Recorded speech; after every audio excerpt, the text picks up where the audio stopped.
Yes. Excellent. Yeah, so the plan was to have a discussion amongst us and then kind of hone in on the kinds of questions we might ask you, but we're already into it, so we might as well just include you now. So I want to say, first of all, thank you very much for joining us. Really great.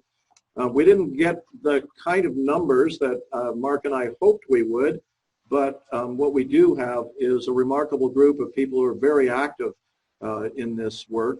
And so, you know, you're talking to a pretty special group here, basically, or you're with a pretty special group. Do you want to say anything before we invite people to ask questions or make comments? Yeah, I mean, first of all, just, thank you guys for, gathering around some of these thoughts and ideas and caring about, how do we steer our way forwards. And obviously, some of the content I got to share with you guys in November is stuff is material that I'm working out for this book that I'm writing, which is the sequel to Stealing Fire. And it's very much, I have an over ambitious golden retriever puppy. It is very much like the world is happening faster than I'm writing. So as far as mapping existential risks, considering breakdowns in benevolent authority, how are we planning the sort of, if, like now what? Like a bunch of humans are waking up around the world and we have a ton of amazing tools to heal and be inspired and connect. And the surprising, not surprising mindfuck is that we may not simply get to luxuriate in that inquiry without having to gear it into world events and living in historic times. So that is the whole additional element of this conversation, which is, in fact, is it okay? Can I just grabbed 3 slides that I just shared in a presentation yesterday. Yeah, go for and it. They're specific to this kind of meta construct. So like we can for sure just dive into the, what is a potential toolkit for open source transformational culture, which is pretty much what I spent the weekend in November with you guys sharing, right? And it's super fun. I'm really geeked on it. I hope you guys are too. We can do all that. And there is the obvious elephant in the room, of like, what's happening and how do we manage these things? So I just thought, if it's cool, let me see if I can do this. Let me try sharing. Yes, bam. Let me do this. And see if that gets us to here. And if you guys can then end up with, perfect. Okay, so I love pretty pictures to communicate ideas, and hopefully this will help. So in some respects, right, I mean, the entire last 40 years plus of the human potential movement, the psychedelic community, anything and everything, really, from the beats to now, including the most recent round of Psychedelic Renaissance, is some version of the postmodern revisiting the question of what is the good life, right? How do we come fully alive? And what is the good, the true, and the beautiful? And being blessed with the lucky lotto ticket of being born in the 20th century in the developed West, we won. And yet there is this really kind of crazy cognitive bias from us being born in specifically 3 generations. Baby boomers, right after World War II, plain sailing by the time they grew into self-consciousness. Gen Xers, the Reagan Thatcher years, etc. The unwinding of the Cold War, right? Scary for a little moment, but not really ever too scary, and otherwise relatively sane. And then millennials, the echo boom. Those are the only 3 generations in Western Europe and the United States and Canada that have been, we are the historical anomalies. We are the ones who've been living in a bubble. And so when we look around and we're like, this isn't fair, or I had plans, or what about my 401k, or I was going to be a global nomad, like Tim Ferriss told me I could. I wanted to like wiggle my toes, you know, in Thailand on the beach while phoning in my info marketing product. Like, we're the freaks. And our grandparents, who went through the Depression and the World Wars and every other generation in every other nation around the world forever, has had to deal with this other element, right? Which is the staying alive piece. So the intersection of these two curves, what is the indefinite timeline of human flourishing, unfolding, and growth, which is this beautiful ahistorical question and expression, intersecting with the holy shit, are we gonna have, you know, best laid plans of mice and men, and are we having to triage what is the hypothetical ideal to the what is the practical, the tactical, or even the possible.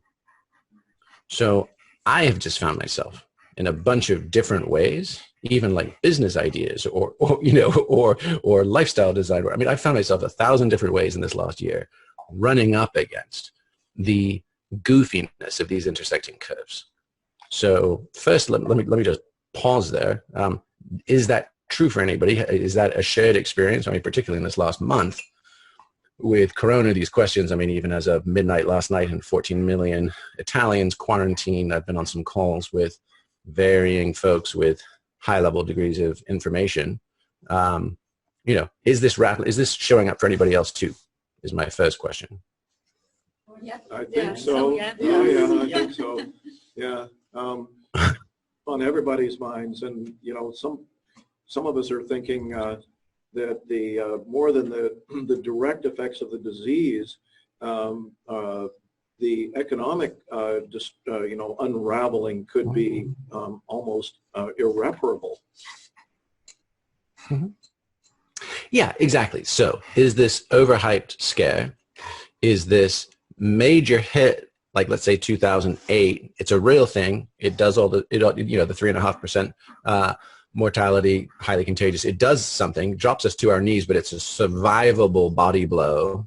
And we get back up, and collectively the world, you know, think of 9/11, 2008. It's in that neck of the woods, right? So another way to think about this, if we're being methodical, is what do we think is coming, right? Is it a once in a decade event?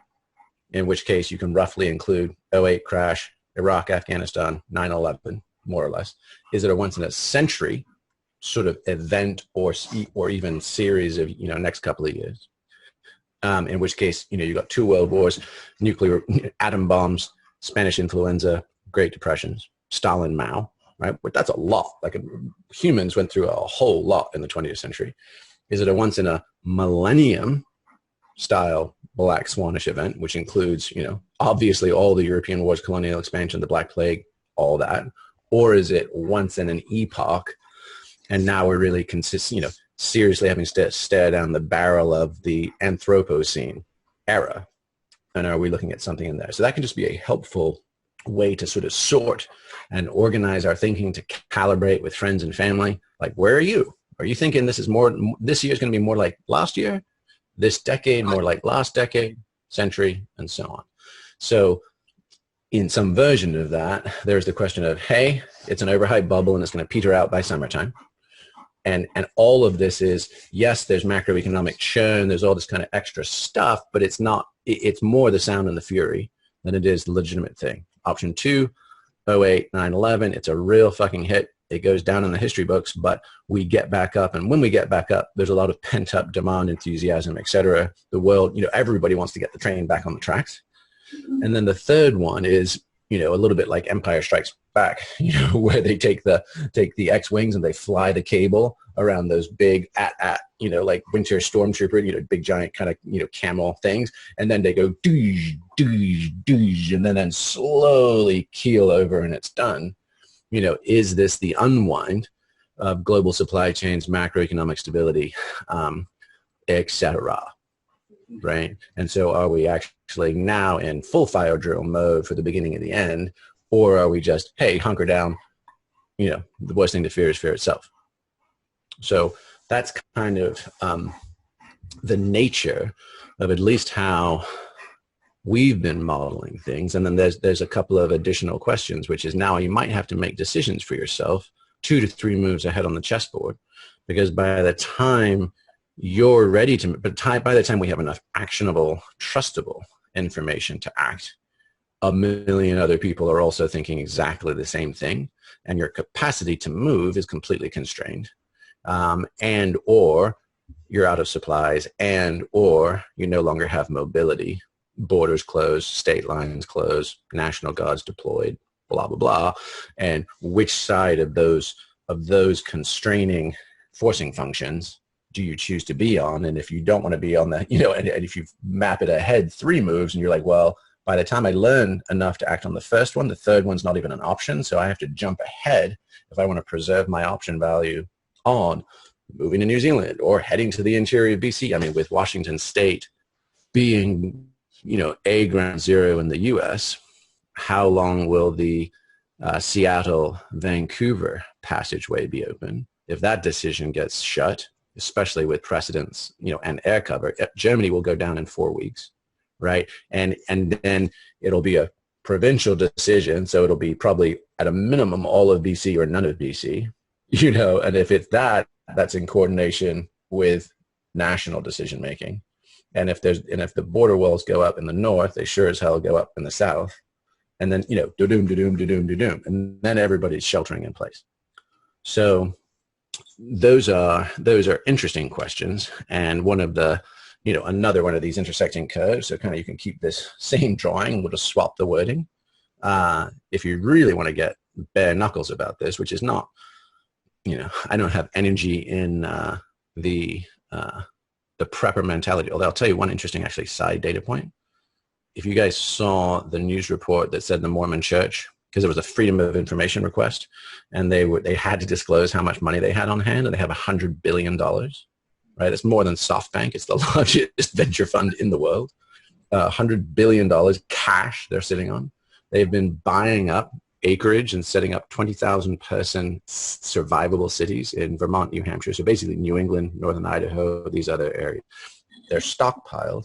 And they even reached out, like this is the crazy thing, like to some of our super smart existential risk, global national security friends who are really pretty off the radar, like they've written the occasional post in Medium, it gets noticed by people in certain places, that kind of thing.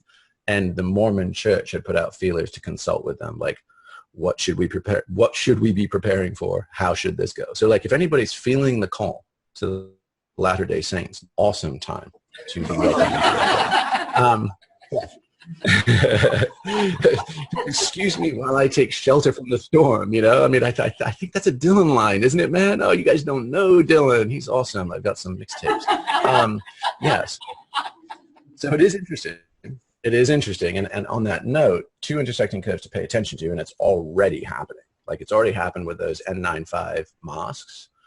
But what is the intersection of the hockey stick uptick in black market pricing for tools for better living and or staying alive, right? So when do things hit the hockey stick and you can't get it for all the gold in China, right? Versus the other one, which is availability of credit and debt. And at what point are you running the calculus, right? Which is, I don't remember the name of the credit card. It was a huge US-based bank that like last year just forgave all Canadian debt. Do you guys remember who it was? They just exited the Canadian market. There was one credit card, I'm not sure the one, but that did forgive a whole bunch of debt. Yeah, like that just happened to you guys, right? They just fucking walked away. They're like, it's going to cost us more to try and reclaim that than it is just to turn out the lights and go home. And so there becomes a very real question where you're like, okay, at what point am I showing up in my Sunday best to my local bank and saying, I'd like all the credit cards my credit rating will give me, and I'd like to refinance a 30-year fucking mortgage. And I'm going to plunge that straight into like nice steel farm tools and solar panels and water purifiers and a kick-ass yurt, up in Pemberton. Right? And so because I'm willing to bet, right, there's 2 bets. The bet is that the price of all those things is only about to go extreme and completely irrational. So full black market scarcity pricing. And I'm willing to bet there's not gonna be someone with a Wells Fargo fucking hat on, knocking on my door in 30 years playing Rumpelstiltskin. So I mean, that's the coldest ass calculus of like, if you're really thinking that you're like, wow, things might be, structurally different in the next 5 to 10 years, then that's an honest question you have to ask yourself.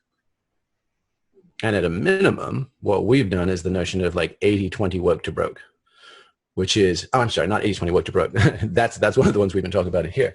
80-20 prepper, which is identify the 20% of activities that leave you self-reliant, sovereign, right, and anti-fragile.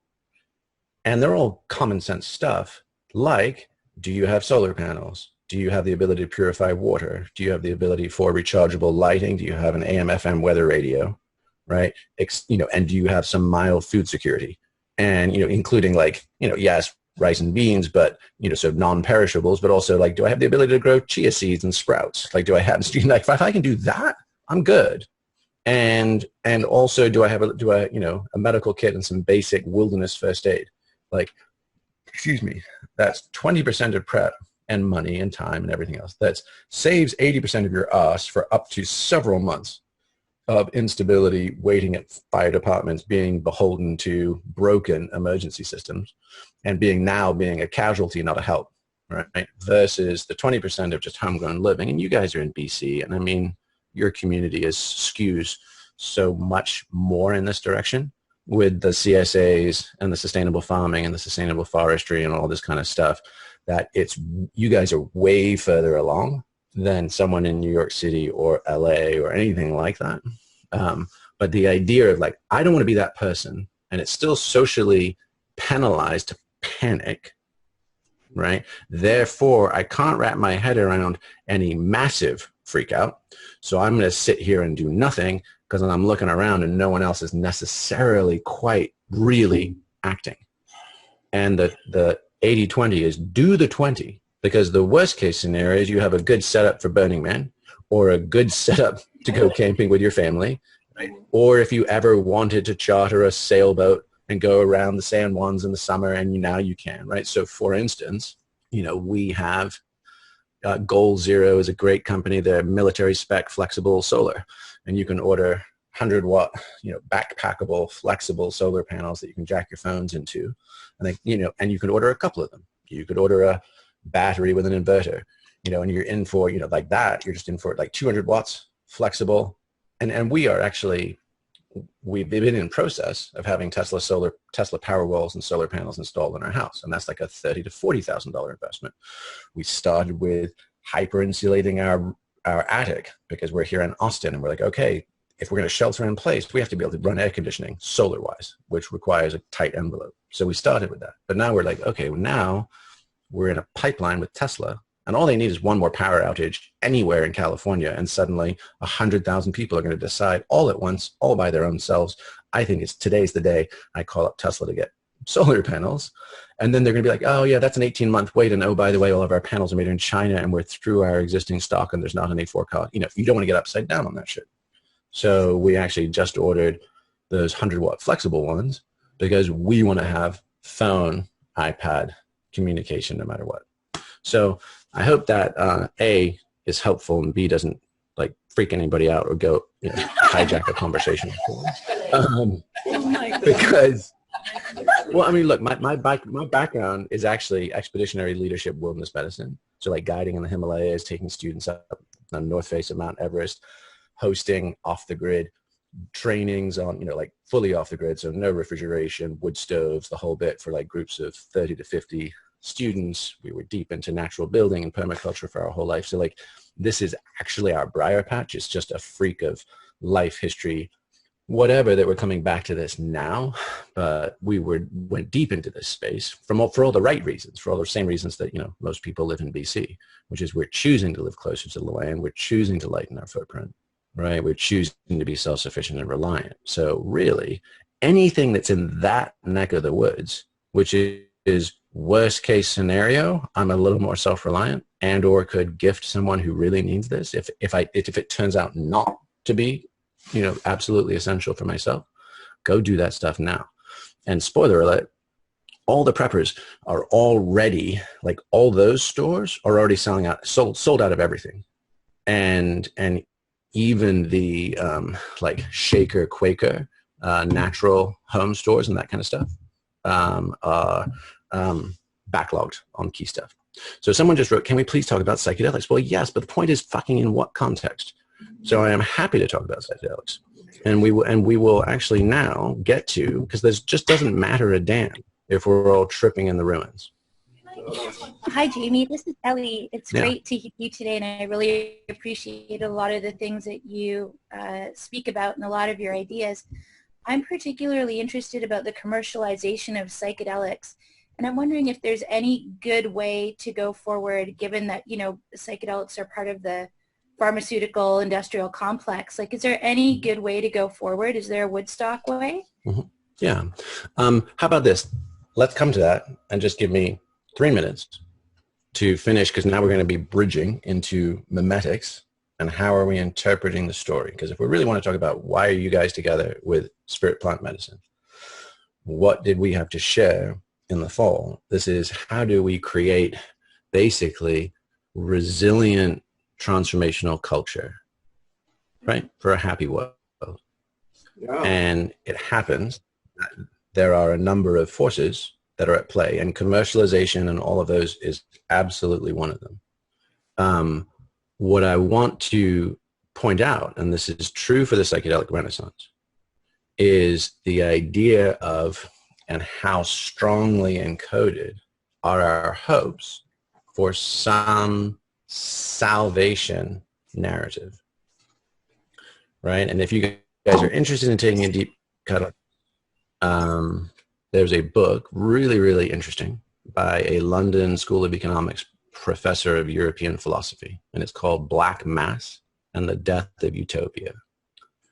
And he wrote it saying that all politics, and we can take a look at everything we're dealing with now, on all levels, climactic, political, economic, etc. He's like, all politics is just a footnote in the longer history of religion.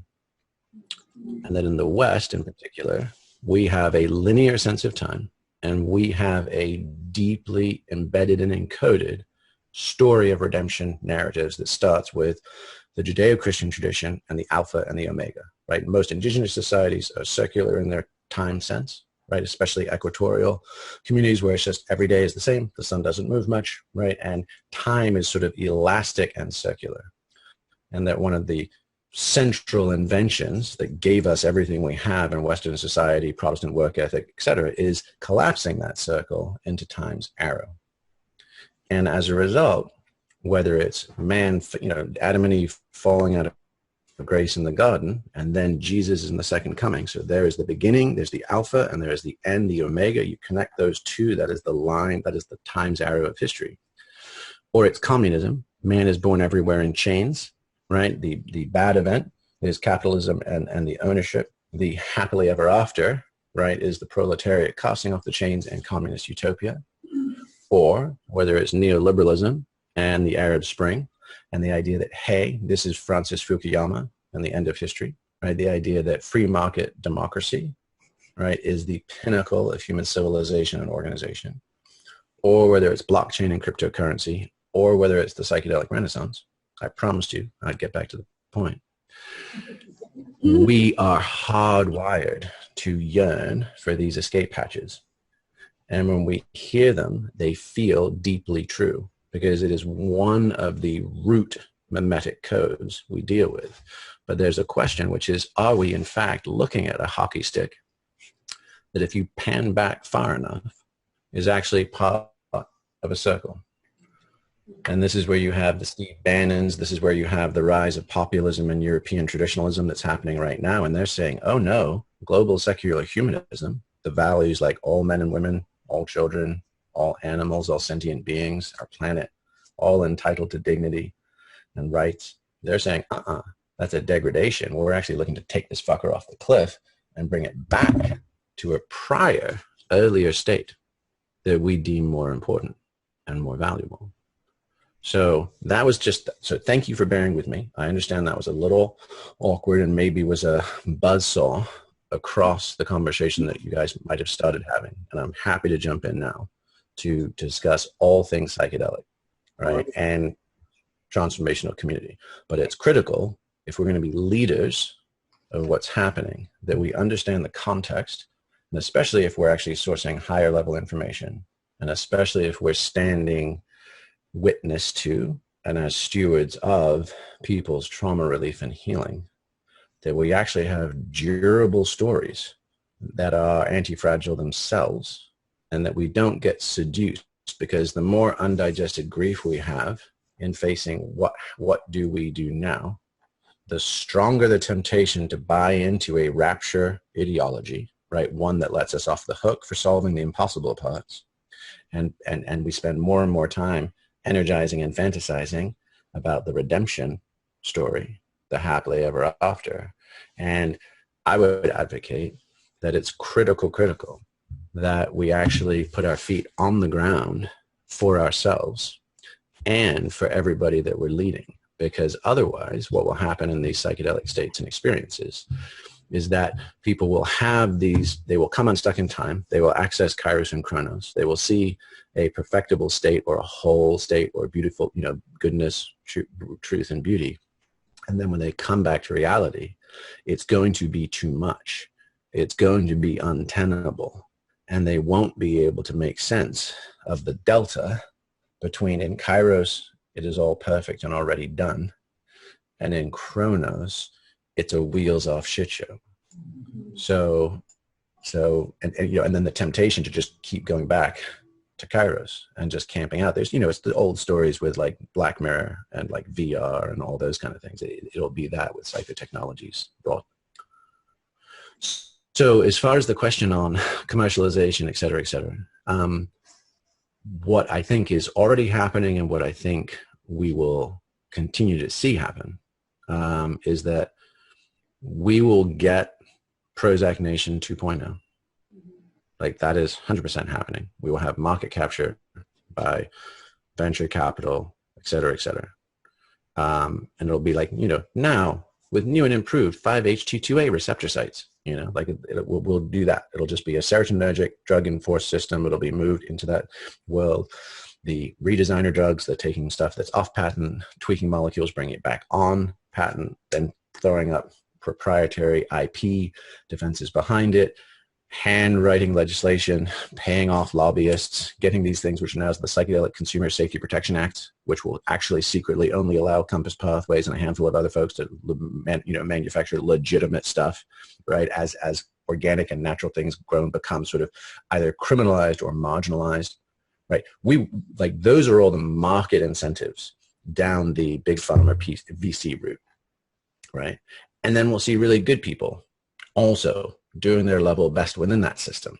And, MAPS and the North Star Project, and that we will call it PALA, and, and everyone in this extended community, right? Like good humans who are deeply dedicated and are kind of working in this world as it's showing up, right? And there will be those efforts. And there will be the attempt to kind of do a USDA organic symbol or a LEED certified symbol, some form of market mechanism to say, hey, we're the good folks and we actually are living by higher standards than the bottom of market dynamics. And if you want, something trustworthy and good, come here. And I'm also, imagining there will be more of the religious and sacramental route and the defense and protection via those lines, because it's a fundamentally different pipeline, right? If you think about, the good news and bad news of MAPS doing what they did is they navigated the gates as they had to. The unintended consequence is spat out into the waiting arms of big pharma and VCs. And of course, in the market, you have fiduciary value, return on capital, shareholder commitment, and a consumer. The point of you as a unit of economics is to extract maximum lifetime recurring revenue. That's just the nature of that system. If you pivot over to religious liberties, you have a hierophant, you have somebody in sacred position, you have congregants, and you have an almost clerical therapeutic role and relationship for the sanctity of the interior state of that person. And it's deeply frowned upon to manipulate them with fear or marketing or easy payment plans. I mean, it happens, it happens in the mega church community. There's tons of predatory sexual abuse and other things in the Catholic Church and elsewhere. So it's not that the religious route is free from downsides. It's not. But it is to say that those will be diverging tracks through which the psychedelic experience, both clinical, medical, therapeutic, and religious, spiritual, sacramental, and then also let's just say, hey, the underground is not going to go away, right? I mean, it's been alive and well for half a century and is going to obviously continue to propagate. So my guess is that, it will be a blending of those streams, right? And different elements will bubble up with different reach, different impact. I mean, the other element is, when I said Prozac Nation 2.0, we will also be 100% getting soma, but, the Huxley kind, not the Rig Veda kind, and as DARPA is already working on denatured ketamine, psilocybin, and MDMA, you're going to end up with like, pop a pill, drone operator. I know you were feeling bad about having just blown up that family in Yemen, but here you go. Take your happy pill and attaboy, get back in the trailer, right? And we will quite likely see those kinds of things. So the numinous, mystical interiority, which I'm imagining, almost everyone in the religious, sacramental, academics, I think folks come from a bunch of different ways, but almost all become participant observers at some point. And for sure in the underground scene, I mean, the interior experience is the predominant driver. Neurobiological mechanisms of action are a cool thing to learn more about if you're so moved, but that's not necessarily what has brought this world together. So that would be my sense is it's, I don't think it's like the King Canute fingers in the, holding back the tide kind of thing. Like we're not going to be able to hold back the tide, but it will still be 100%. So there won't be a perfected outcome. I mean, back to that hockey stick idea, right? There won't be a blossomed psychedelic renaissance where all the hopes and dreams of the last 50 years are realized finally, now that the man, has stopped down pressing us. Right, it's going to be a crazy horse race, and all sorts of things will be happening in culture, society, market, and it will be anybody that cares to keep caring and to do our part, but maybe without some thought of a sort of Manichaean binary, good versus evil, one side will prevail comprehensively or overwhelmingly. It's more like, let's just keep advocating for good grounded humans, helping each other wake up. Hey, Jamie, excuse me for breaking in there, because I personally could listen to you all night, but we have some keen questioners here. You up for a couple more here? Yeah. And I just want to kind of just, sorry, not sorry on the framing. Because, it just feels like I want folks to have, like when we've just done a training for our own community, and we basically said, hey, we're going to, you guys are coaches, you're leaders, you're physicians, you're various other folks, and other people are going to rely on you to have good thought out answers. So we're going to have to strip it down to existentialism 101 and build up from there, and not just be whistling past the graveyard, right, of the stuff that's spooky or hard to wrap our heads around. Because if we are stewards, attempting, I mean, I was having a conversation with somebody this morning, but I think like the Scandinavian seed bank, is storing heirloom seeds, right, for the future. We need some version of that for conscious culture.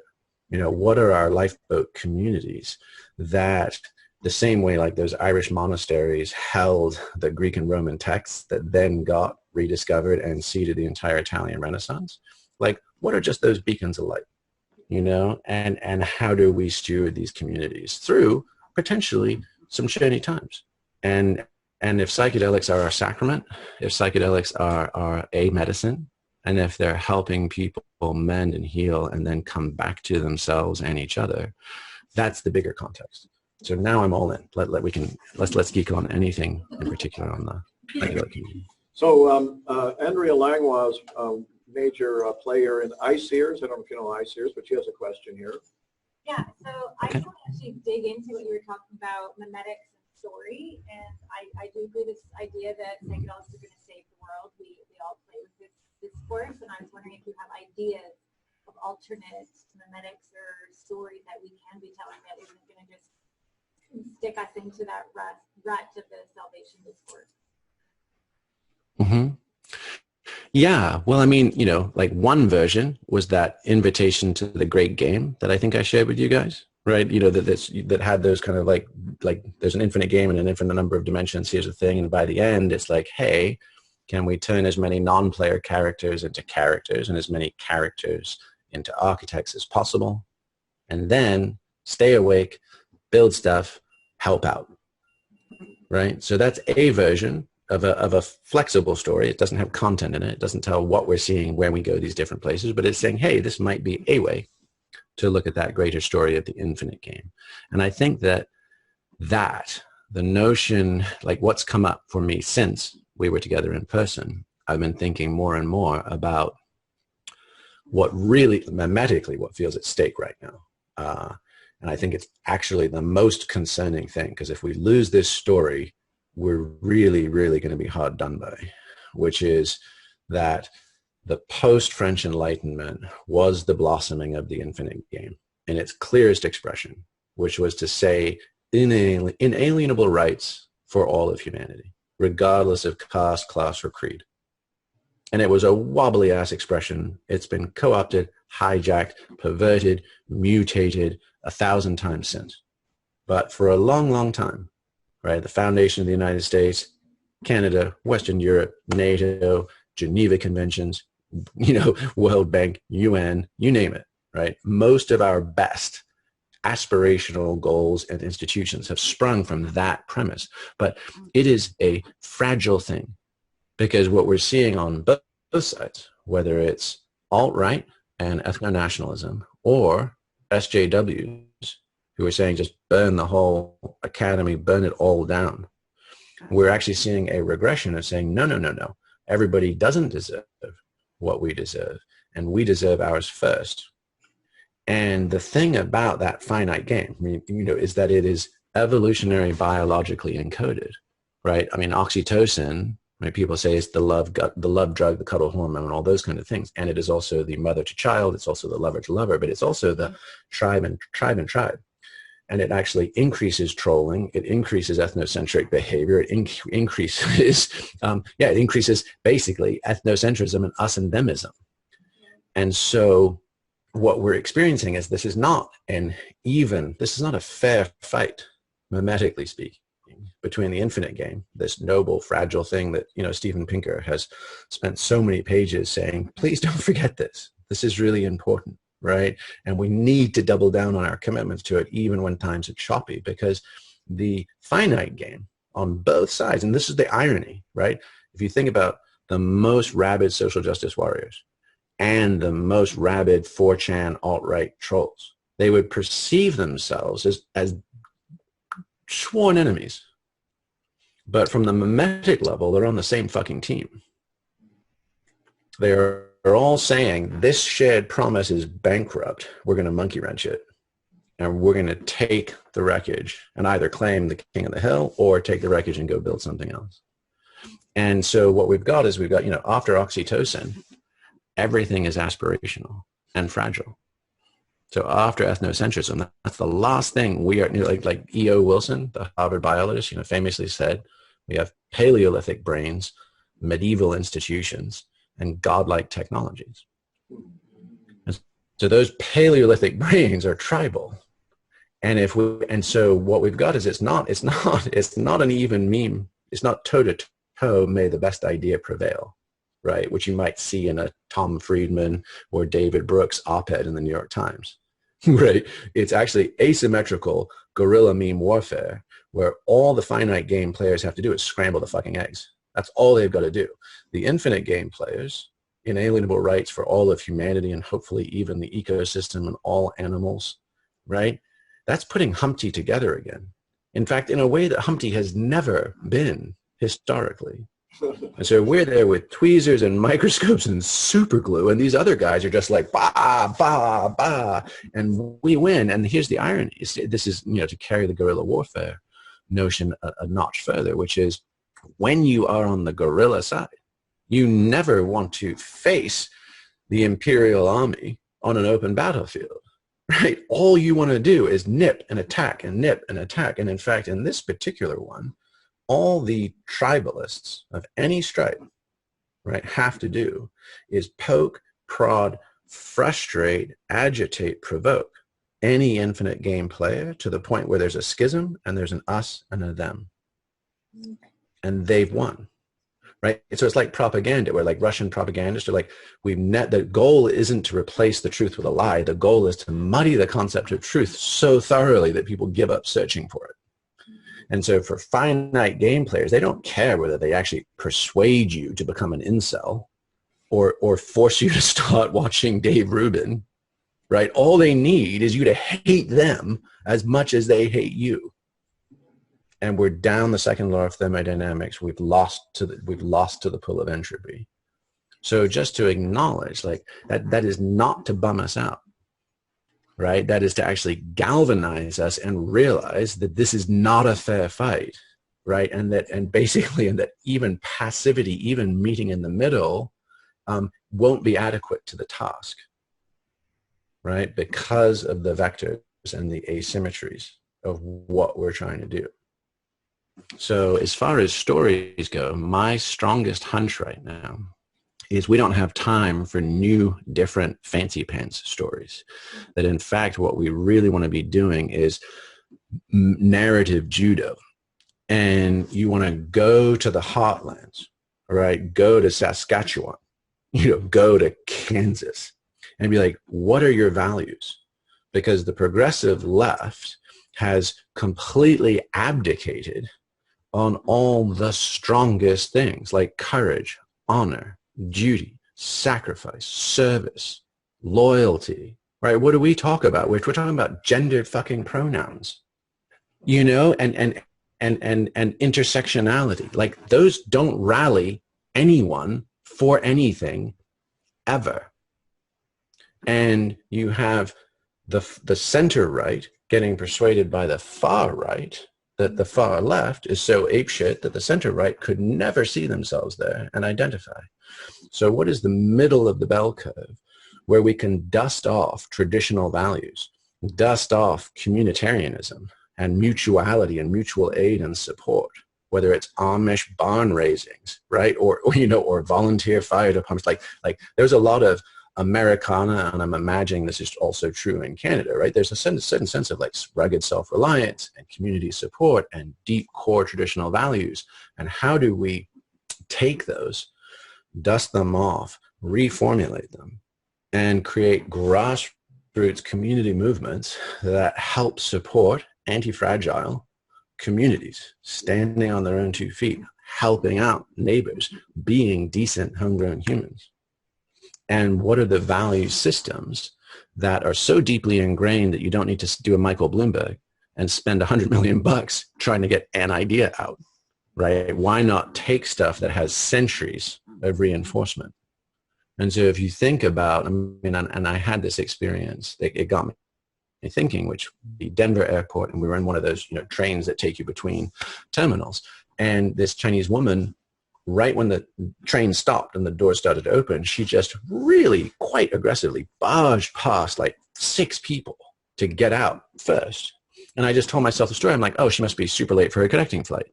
But then she got out and stood on the platform and then just had all the time in the world and was like looking around. I was like, whoa, that was fascinating, right? Because it was such a different, personal space, personal boundary kind of norms from what we have typically in North America. And in most other places in the world, people are way more comfortable being way closer together. No surprises, right? Both rural, South America, Asia, you name it. But it got me thinking. And I was like, oh, wow, she's in a place. I imagined her coming from Shanghai or somewhere, some urban center based on, she was, smoothly dressed, et cetera. So I'm like, okay, so my guess is like, that's just fucking rush hour, every day. And this is how you have to do it there. And if you wait your turn never comes up. So you have to make your way through and sort of lead. And I was like, oh, this is really interesting because what are possible governing mechanisms as we, as things get a little churny, as things are a little uncertain, are we hoarding water bottles as we all go through Walmart or Costco, or are we sharing them? Like just that kind of a thing. Or what would happen if you needed to set up emergency response centers at fire departments or school, high school, gymnasiums and that kind of stuff. And it's sort of like, well, one of them is like women and children first, right? That was the one on the Titanic, right? And men died honoring that rule. Now, if you wanted to update it for the 21st century, it's more accurately, it's caregivers and their dependents first, right? And the idea is, and women and children is definitely like the future of our clan is more important than an expendable someone, individual, right? So they get special preference. Respect your elders, wait your turn, clean up after yourself, right? There's a whole kind of host of sort of like norms that your grandma would sure expect you to live up to, that the Boy Scouts and the Girl Scouts, any normative code-based organizations try to instill. And in this day and age of like, I, me, mine, and I'm a consumer that is irritated and agitated until I get what I want, right? And then I'll flame you on social media or, slam you on Yelp. We might want and need a really good, very skillful reintroduction at the roots of kind of like folk wisdom and shared social glue truths to help remind, and this goes back to that infinite game, turning non-player characters, because there's nothing that turns off your light of sovereignty faster than collapsing through Maslow's floorboards and then just being hungry or thirsty or horny or angry or scared. And so from the psychedelic community space and from the therapeutic space, I think that stories that go back to remind us of a valor, of a courage, of a dignity, of a joy that we have had or have always had. And we're just uncovering that and shining light on it and saying, see, this is us. Remember that infinite game, right? This is who our parents and our grandparents have been. Let's get back to that versus some new highfalutin abstract, like we're all going to smoke 5-MeO-DMT and we're going to reassemble into like psychedelic Voltron and we're going to say things, or I can see your chakras are bent, like anything that is taking people further than the default center of gravity of their cultural conditioning is probably not gonna stick. And the more that we can meet folks in the middle, remind them of our shared humanity, remind them of tradition and culture, of care and concern, I think that those will hopefully be longer storytelling levers. So we've even put together like a thing called like Born Again Patriots, which is just kind of a running list where we're like, well, wait a sec. Why does the right have the monopoly on all those great words and all those great values? And you can be like, yeah, we're pro-life, but we don't believe there's anything magic about which side of the cervix you're on, right? So if you're pro-life, we're pro-life. We're all pro-life. Awesome. So let's have comprehensive contraception, right? And let's have really good early childhood care. We support our troops, but we also support not sending them to wars, wars for silly reasons. And we also support honoring them and integrating them with the VA when they come home with PTSD, right? And you can go down, we support a free market, but let's really fucking free the market. Let's not have late stage capitalism and cronyism and, those kind of things. Let's do blockchain and have entrepreneurship flourish, right? And so you can take so many things that have been co-opted and hijacked. We believe in the sacred. We believe in public lands to hunt and fish and climb and ski, right? I mean, there's so many ways to go back to and heal the divides and take values that are currently polarized, deepen their roots into a shared humanitarian stand, and then invite alignment around those versus the fractured drumbeats that are so metastasized online right now. Can you take a couple more questions here? Ray St. Arnaud. Hi there. So I've done the 20 and the 80, and my focus now is on creating social structures for change. So really, I'm picking up what you're putting down here. And I'm just wondering, specifically, I mean, you've touched on, survivalism, and you've touched on different things that you can kind of do as an individual. Myself working within small business and working, working on a social level, getting communities together. I'm just wondering if you have, and you don't have to go completely into detail here, but if you have ideas or thoughts around, what are the major and shifts that have to happen both on the micro and macro and micro organizational levels, whether it's in business, governments, organizations, or just even on a community level, because my focus has been really on a community level. I really think that that's where the money is, so to speak, when it comes to this kind of thing. And yes, psychedelics are really wonderful, but when not done in the context of creating community or creating stability, like you're saying, building culture, I do see myself, it's not a potential, I see the potential of this wonderful, supposedly wonderful tool actually shifting things in the opposite direction. So if you can find a question in there, that would be great. Yeah, for sure. For sure. So to be clear, and I think it's instructive that out of what I was sharing, you put a placeholder in the word survivalism, which has all sorts of connotations. And my sense is actually no. One of the most profound insights I've ever had on leadership came from an Everest doctor who was training us as we did our wilderness EMTs. And we were all fired up. Right? We were doing like litter rescues down the sides of mountains and feeling really capable and competent, super empowering, really stoked. And he's like, hey, never forget this. He said, when you are in your professional role as a wilderness medic, it's me first, me second, me third, your partner fourth, the victims fifth. Wow.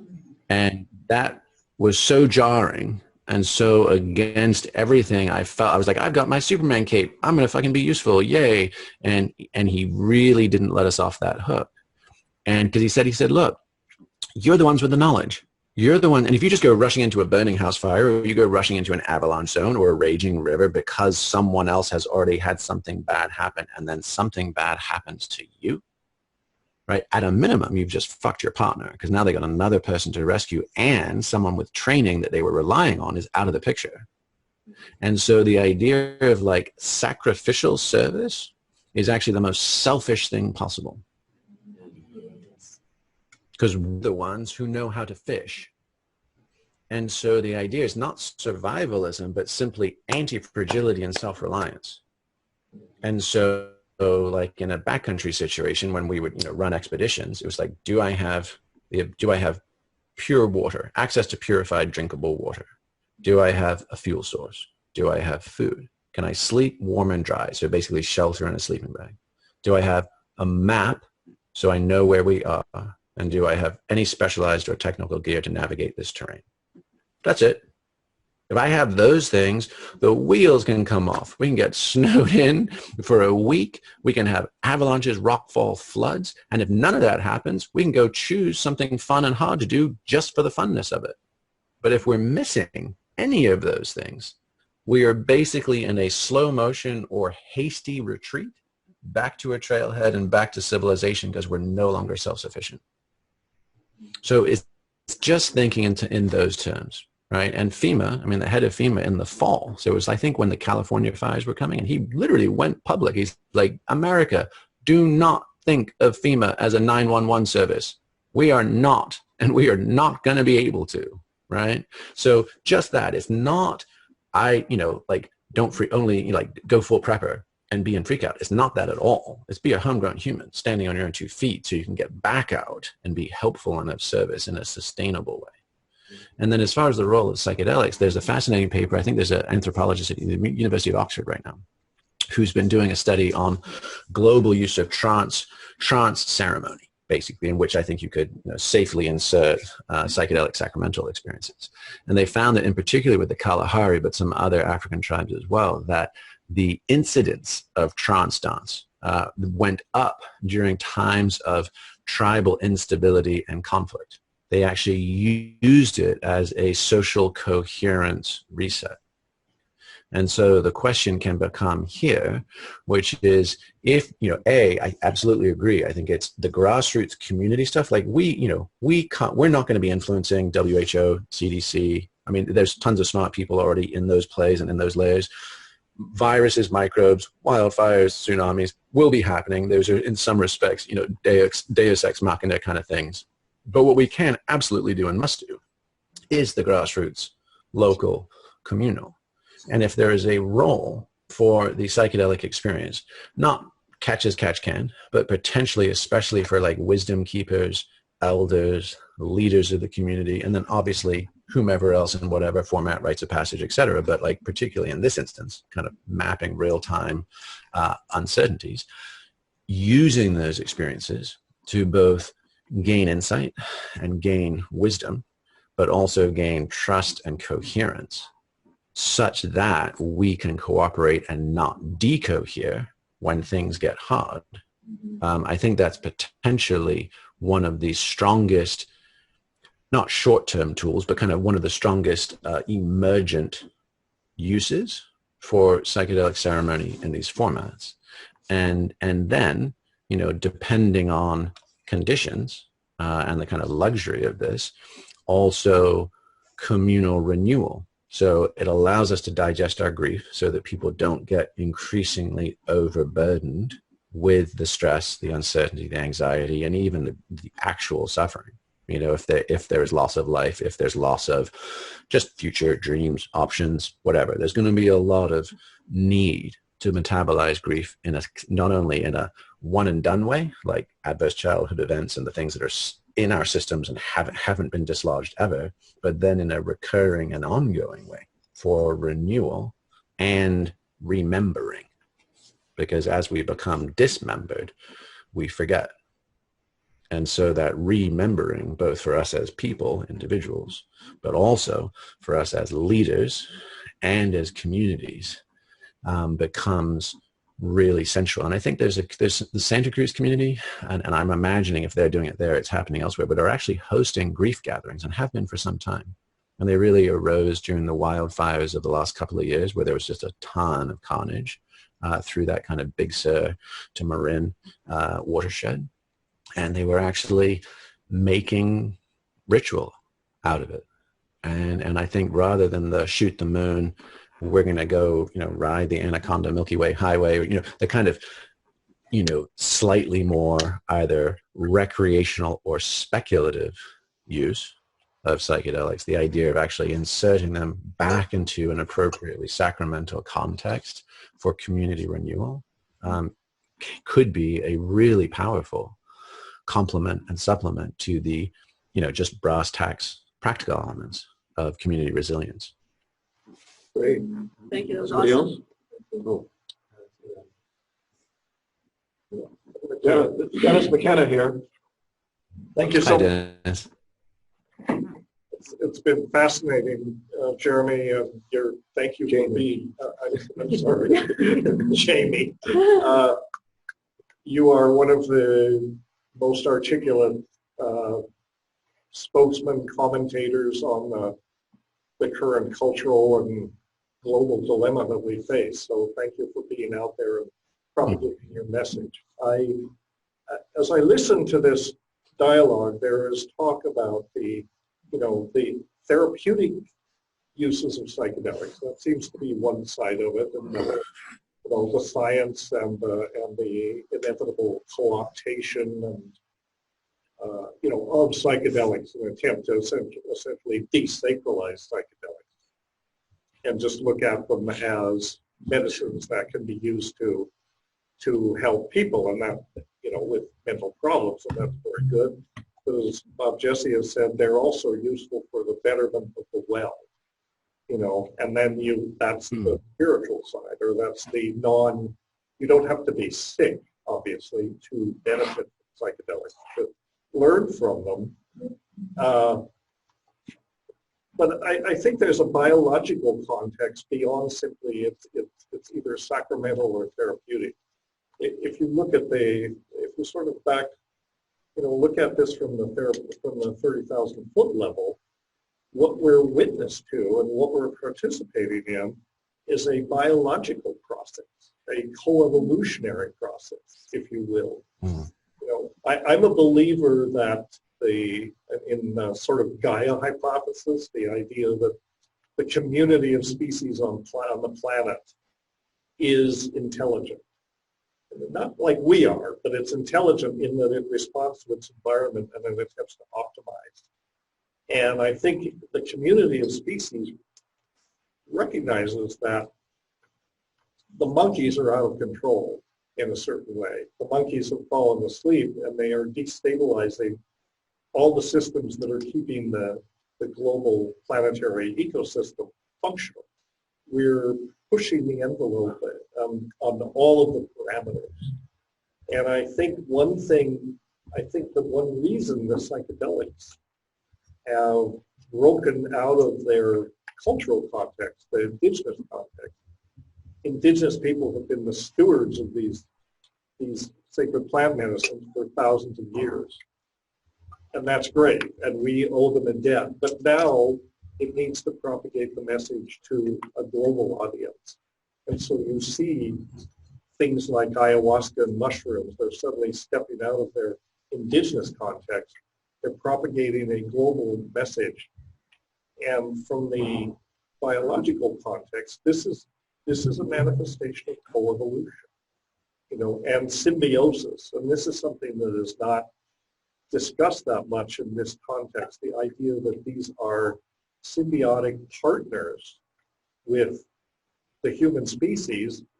They're trying to, well, they're trying to teach us, so let's say, or they're giving us opportunities to learn how to wake up and address some of these situations that are destabilizing the biological stability of the planet. So I just wonder if you could comment on that. One of the elements that's not often in these dialogues is that the right to symbiosis, in a certain sense, should have, and they should assert the right to form a symbiotic relationship with any organism they want. So it's not limited. It's a human right, but it's actually an organismic right. And this is the way evolution works, much more through symbiosis and collaboration than competition, nature red and tooth and claw and all that. So is there a lesson there that we can learn from biology and what psychedelics teach us about biology? Yeah, I mean, Just you know, I sure hope so. You know, like I just felt my nervous system relax and I became hopeful and joyful as you were describing that possible conversation, you know, between plant teachers and wayward humanity.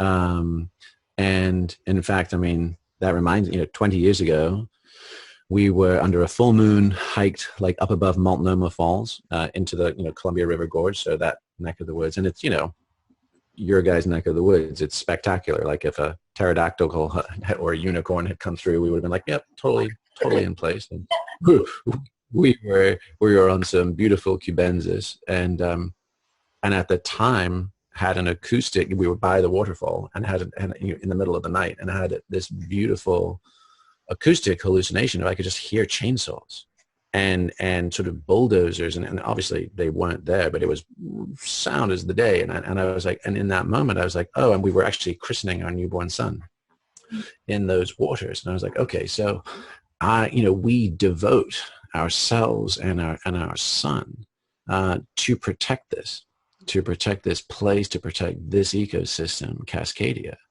and everything in it. And as you're describing that kind of conversation, and is that kind of conversation actually part of our evolutionary process? I just read the book, so it's why it super duper popped up. But have you read Darwin's Unfinished Symphony? Yes. By Kevin Leland? It's a fascinating. Okay, so his whole thesis in a nutshell is there's genetics. This is back to Wilson, Paleolithic brains. Genetics are actually the lagging indicator on evolution. Then there's epigenetics. We're all aware of that. You can methylate and turn things on and off.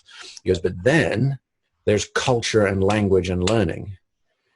right? And that actually then retroactively goes and informs gene expression, which retroactively goes and actually tweaks actual DNA structures. And that's the last thing, not the first thing or the only thing. And so that notion of can we drop into interspecies dialectics that accelerate memetics, that inform epigenetics, right, and give us a chance. I mean, it's basically like a psychedelic 21st century Lamarckianism, where you're like giraffes get long necks by stretching. The idea of like, can we actually shift in a biological lifetime? But it starts becoming increasingly on the table in a fascinatingly new way. And for sure, I mean, if you look at, just take Burning Man as an example of, you go out there in the middle of the night and you're like, oh my gosh, this is just puked out instantiated tryptamines into 3D matter. Like this is what people have built, purely from those places. And they've actually created material artifacts, and so the possibilities, and the same with Silicon Valley and LSD and the advent of virtual reality, and that stuff's well documented. So the questions is, I mean, personally, and Dennis, I'm imagining that you're up this alley too. I mean, I'm in favor of a slightly more homegrown, more organic version. I'd rather see I'd rather see the Shire, than necessarily like a hyperspace arcade. But, that the idea that we might be learning and capable of learning faster than we have up until now is one I'd sure love to become more true. Well, exactly. These things are cognitive catalysts. They're teaching us how to think, essentially. And so many of our institutions, from religion to science to politics, are very invested in making sure that we don't think. They have sets of answers they want us to accept. You don't have to worry about it anymore. You can turn off your mind. We have the answers. Just follow whatever religion, ideology, or whatever that we're offering. And I think that's what makes psychedelics so unique, because they speak to the individual, and they empower the individual to use their own minds. And this is a tremendous gift. And it's a learned process. They give us the tools to do this. Yeah, absolutely. Although I think that your selection of words was also important and telling, which was they empower the individual, right, to use their own minds. Now the trick has been that from the 60s on, like individual lighting up has had a better track record than collective organizing after the fact. And most psychedelically informed collective organizing has been pulled by the gravitational suck of cultic tendencies. So the two things, if you think to Joe Campbell and the hero's journey, right, and the later stages is woman is temptress, like not just can you master your sexuality, right, the Helen of Troy kind of effect, or but also can you actually master your urge to return to the thumb-sucking womb, and whether that's cannabis use, pornography, video games, like first-person shooters. I might be a little dweeb living in my parents' basement, but I am Thor with 47 hit points, and magic shields, right, in this other world. So can we manage that and actually stay on the sharp end of reality and consequence and responsibility? And then there's the reconciliation with the Father. And the reconciliation with the Father is, the classic Luke Skywalker, Darth Vader thing, but it is also more metaphorically if I'm leaving those socially defined constructs. So let's say I have my first psychedelic experience. I realize I took the red pill. So social constructs are a sham. I don't need to be marching out the robot game, powered by the man. I've left behind, in our instance in particular, Judeo-Christian binary morality. Thou shalt not. Now, many people just go, woohoo, I'm free of all that. Now it's just, and harm none, do what thou wilt, right? This is just my jam now. But the reconciliation with the Father is arguably, I now internalize my own codes. I'm no longer in opposition or reaction to the man, and I now have an internalized code of ethics that actually steers me above my base impulses and holds me to a standard higher than my own whims, preferences, or comfort.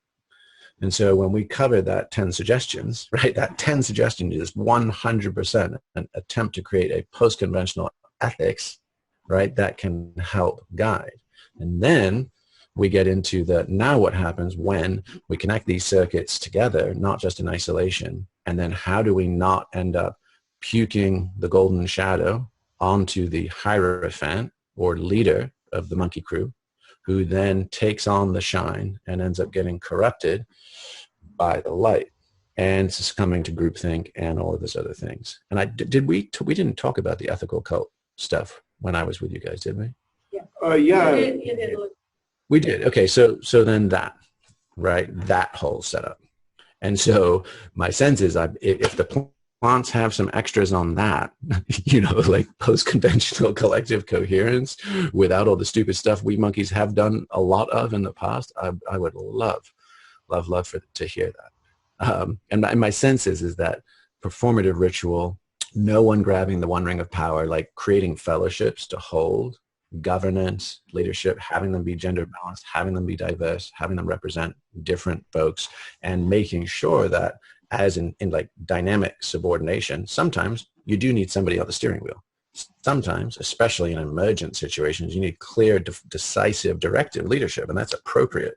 But then also the idea of like, and you're on rotation, and you come back and you put the ring back down, you know, when you're done doing the task for the collective. And so how do we do that side of it? I think is an ongoing, you know, wide open challenge, wide open question, because the antinomian nature of the psychedelic experience, you know, I bow to no one, right, is in contrast with dynamic subordination, which is I check myself at the door of deep collaboration. Jamie, I'm going to thank you so much for taking this time with us and really addressing these incredibly important issues. We should stop now because we've got the room booked for another half hour. We've got to clean up and everything. So Beautiful. Too bad we can't have had more questions, but we had a good hour and a quarter with you. So thanks so much. And are you going to have that book done enough to come back to the Spirit Plant Medicine Conference in 2021? Yes. Okay, you're hired. Yeah, it'll be.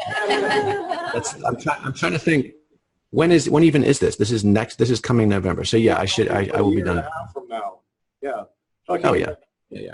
October, November 2021. Awesome. Yeah. Perfect. And the last thing I want to say is, I'll echo your kids. You're extra. Thanks. Well, guys, do well. Do good things.